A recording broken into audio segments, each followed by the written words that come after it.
మీరు ఒక్క చేయాల్సిందంటే మన నియోజకవర్గపు సమస్యలు ప్రాధాన్యత యాజ్ పర్ ప్లీజ్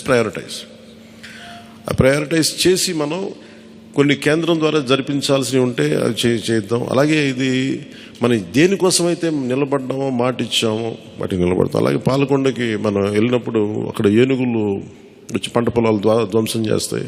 ప్రతి చిన్న చిన్న సమస్య, అలాగే irrigation projects, minor irrigation projects వీటికి చాలా తక్కువ నిధులతోటి 20-25 కోట్లతో అయిపోయే పనులు చాలా ఉన్నాయి.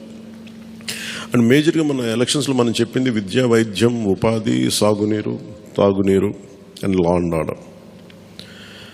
ప్రజల మాన ప్రాణ ఆస్తుల సంరక్షణకి మనం చాలా చాలా జవాబుదారీతనంగా ఉండాలి. అలాగే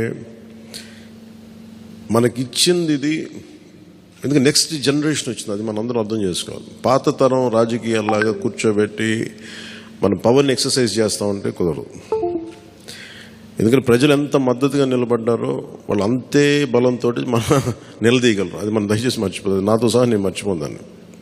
అందుకని లెటర్స్ బి, వాళ్ళు ఒకసారి కోపంతో ఒక మాట మాట్లాడినా అసహనంతో అది మనం భరించాలి తప్ప.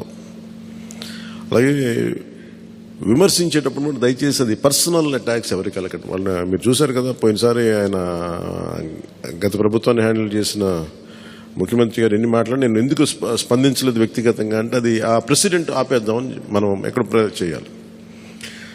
అలాగే పార్టీ ఒకటి మనందరం చేయాల్సింది ఒకటి టైమ్స్, ఒకటి పంక్చువాలిటీ, సరైన సమయానికి రావడం. మీరు కావాలంటే గంట ముందు రండి. నైట్ 1:30, 2:30 అని పడుకునేటప్పటికి.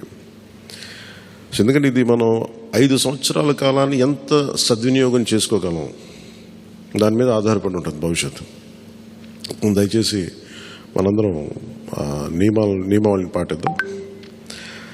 కొంత మనలో కూడా మనం వన్స్ ఇన్ ఎ వైల్ మనందరం కూర్చొని మేబీ ఓవర్ లంచ్, ఒక ఈవినింగ్ ఒక చాయ్ పే చర్చ లాగా ఏమేం చేయాలి. అలాగే మనం కూడా కొంత కలుపుగోలుతనం చూపించాలి మిగతా పార్టీలు, మన ఎన్డీఏ కానీ బీజేపీ, మన ఎన్డీఏ పార్ట్నర్స్ అందరికీ కూడా.